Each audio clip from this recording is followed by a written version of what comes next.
ပြောပါသားသမီး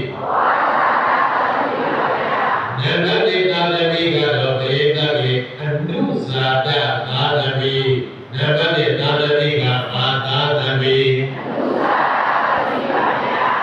အဲ့ဒီအနုဇာတသားသမီးဆိုတာကတော့ပရိသတ်ကြီး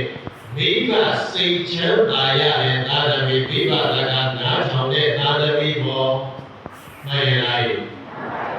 မိဘချေရမိတဲ့သာသမီဘုချေရမိတဲ့မိဘစိတ်ချမ်းသာဘူးလားစိတ်ချမ်းသာလားအဲ့ဒီသာသမီမျိုးကိုတော့ဘေဒကေအနုဇာတသာသမီဘာသာသမီမိဘချေရမိတဲ့သာသမီပေါ်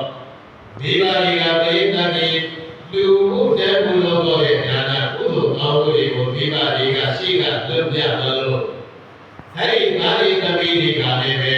မိဘတို့လူတဲ့အတိုင်းပဲနောက်ကလိုက်ပြီးတော့လူနေတယ်မိဘတွေကကိုယ်ချင်းသီလတွေကောင်းတယ်လို့သားသမီးတွေကလည်းပဲနောက်ကကိုယ်ချင်းသီလတွေကောင်းတယ်မိဘတွေကဘာဝနာအလုပ်တွေလုပ်နေမလို့ပဲအဲ့ဒီသားသမီးတွေကလည်းပဲဘာဝနာအလုပ်တွေလိုက်ပြီးတော့လုပ်နေတယ်မိဘချီယာတိုက်ထကြပါဘွားနေနေတဲ့သာသမီအဲ့ဒီသာသမီမျိုးကိုတော့တေတတ်ကြီးအနုဇာတသာသမီ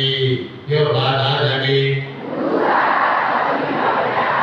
မိဘစိတ်ဆင်းရဲအောင်လုပ်နေတာလားစိတ်ချမ်းသာအောင်လုပ်နေတာလားစိတ်ချမ်းသာအောင်လုပ်နေတာပါဗျာ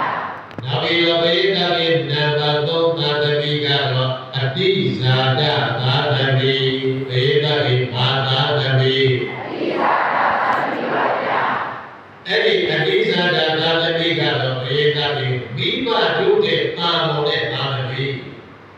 မိဘတွေတူရတဲ့